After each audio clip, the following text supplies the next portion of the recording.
নমস্কাৰ, নতুন এটা ভিডিঅ' লৈ আহিছোঁ আজি। বতৰটো অকণ বৰষুণ দিছে, অকণমান নহয় ভালকৈয়ে বৰষুণ দিছে আৰু গছ গছনিবিলাক সেউজীয়া হৈ পৰিছে। বৰষুণ দিলে ভাল লাগে, কিন্তু ৰাস্তা ঘাটবিলাক যে বেয়া হৈ যায় সেইকাৰণে বৰ অসুবিধা লাগে। যি নহওক, মোক নিপনে মাতিছে তাৰ স্কুলখনলৈ, ডান্স একাডেমীখনলৈ, পিয়না ডান্স একাডেমী, তাৰ স্কুলখনৰ নাম মাতিছে। সি প্ৰাক বিহু উদযাপন কৰিব। তাৰমানে সি ক'লে, বাইদেউ আপুনি কিন্তু মোৰ স্কুলখনলৈ এদিনো অহা নাই, মই ইমানবাৰ মাতিছোঁ। মই কৈছোঁ ঠিক আছে, আজি যাম নিপন। মই সেইকাৰণে ওলালোঁ আৰু ওলোৱাৰ আগতে দেখিছেনে বৰষুণ যাক কেনেকৈ যে আহিছে নহয়। ভাবি আছোঁ আৰু কেনেকৈ যাম, হ'বনে নহ'ব। হোৱাটো হ'বই বাৰু, তথাপি এনেকুৱা বৰষুণত ওলাবলৈ অলপ অসুবিধা। আকৌ ইফালে ঘৰৰ মানুহলৈও যাব লাগে, সেইকাৰণে ল'ৰালৈকে ওলাইছোঁ তাই অলপ লৈ। তাই এই ফুলডাল, বগা ফুলডাল যে ৰীতাৰ ঘৰৰ দুৱাৰ মুখতে আছে। আজি মই এনেই ফটো এখন তুলি। নমস্কাৰ, আটাইকে মই ৰঙালী বিহুৰ সম্ভাষণ জনাইছোঁ। আজি 13 তাৰিখ। সেয়া ওলাইছোঁ মই যাবলৈ পিয়না ডেন্স একাডেমীখনৰ প্ৰাক বিহু অনুষ্ঠানটিলৈ। পিয়না ডেন্স একাডেমীখন নিপনৰ, আমাৰে নিপন। মই তাক সৰুৰ পৰা লগ পাইছোঁ আৰু শিকাই বুজাই সৰুৰ পৰা মই তাক ইমান ডাঙৰ হোৱা দেখিছোঁ। আৰু এতিয়া সি পিয়না ডেন্স একাডেমী এখন খুলিছে আৰু তাতে কথক নৃত্য, সত্ৰীয়া নৃত্য, বিহু নৃত্য আৰু গীত, ভোকেল, গীটাৰ আটাইবোৰ সংযোজন কৰিছে, আটাইবোৰেই শিকায়। গতিকে তালৈ ওলাইছোঁ। তাৰ অভিমান যে মই এদিনো হেনো যোৱা নাই। সি মাতি থাকে অৱশ্যে, মই যোৱা নাই, সময় উলিয়াব পৰা নাই। এনেই নহয় মই নিপন, আজি মই যাম, ওলাইছোঁৱে যাবলৈ আৰু নিশ্চয় আনন্দ কৰিম আটাই মিলিজুলি ওলাইছোঁ। আপোনালোকেও চাই থাকিব আমাৰ লগতে, কি কৰিছোঁ, কি হৈছে তাত আৰু কিনো কৰি আছে নিপনে, চাই থাকিব। পাই গ'লোঁ স্কুল। ইতিমধ্যে আহি ল'ৰা ছোৱালীবিলাক বহিয়ে আছে, কাপোৰ সাজ সজ্জা কৰি। এইটো স্কুলৰটো ধুনীয়াকৈ ভূপেন হাজৰিকা, জ্যোতিপ্ৰসাদ আগৰৱালা, বিষ্ণু ৰাভা, লতা মংগেশকাৰৰ ফটোৰে সি সজাই পৰাই ৰাখিছে। ধুনীয়াকৈ স্কুলখন সুন্দৰ হৈছে। এইটোত সি বহে, নিজৰে ল'ৰা এটাই যেতিয়া এনেকৈ উন্নতি কৰিবলৈ লয় সাংস্কৃতিক দিশত, কিয় বেয়া লাগে, যে ভাল লাগে। খুব আনন্দ পাইছে মানে মই অহাৰ কাৰণে। ইয়ালৈ বিহু অকণমান, আজিকালি বিহুৰ কৰ্মশালাবিলাক হৈয়ে থাকে। বিহুৰ ওপৰত খুব গুৰুত্ব পাইছে বৰ্তমান। এইকাৰণে মানে এগৰাকী নৃত্যশিল্পীও আহিছে ল'ৰা ছোৱালীবিলাক অকণমান শিকাবৰ কাৰণে।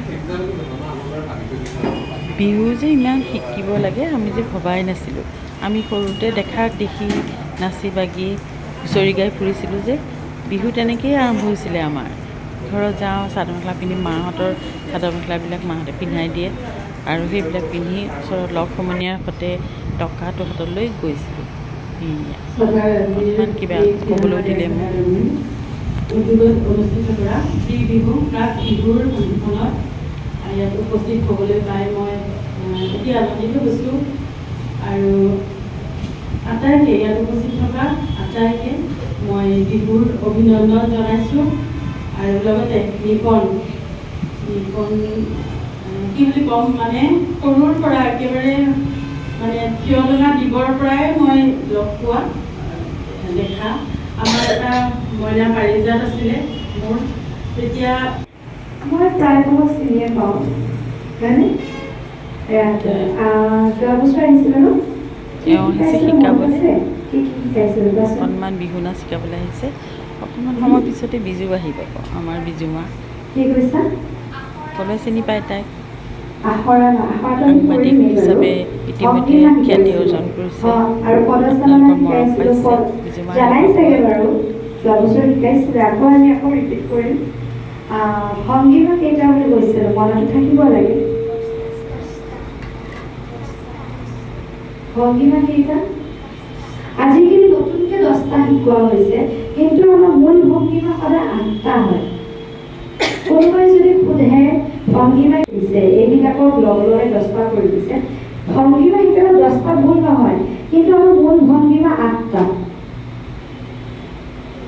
বুজি পাইছা কিছুমানে আৰু বেলেগ কৰি দিয়ে ভংগীমা 12টাও কিছুমানে কৈ দিয়ে মই কৰ্মশালাবোৰত শুনিছোঁ কিন্তু আমি সৰুৰ পৰাই শিকি আহিছোঁ আমাৰ গুৰু নম্বৰ এইটো চিজিল হৈছে জানো এবাৰ নিজে ভাবাচোন এনেকে দিনা আকৌ এনেকে এইটো চিজিল হৈছে জানো এটা মই এবাৰ চিজিলকে দিম এবাৰ চাই ল'বা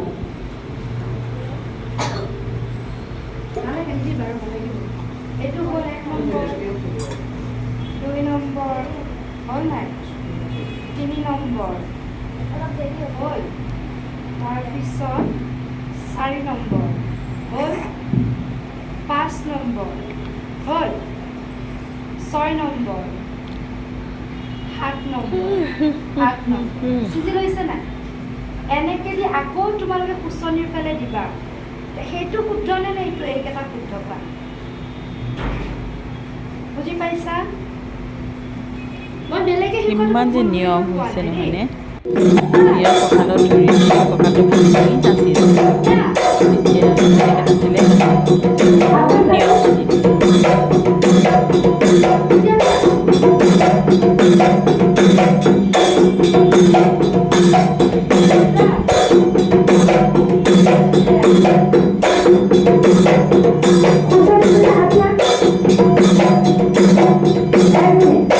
আমি যদি এই ভংগী মানে না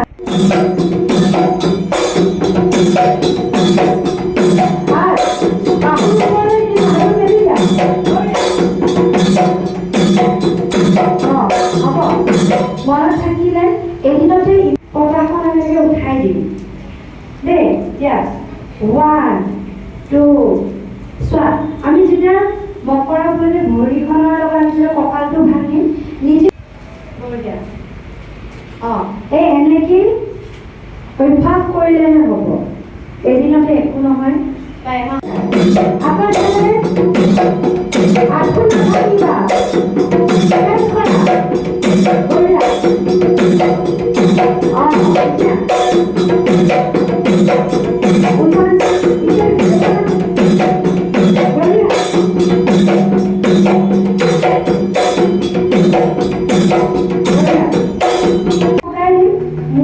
এটা লাইন গাই দিম বা এটা শব্দ গাই দিম তাৰপিছত তোমালোকে গাবা ঠিক আছে ও ককায়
কণমানি হতে ব্যস্ত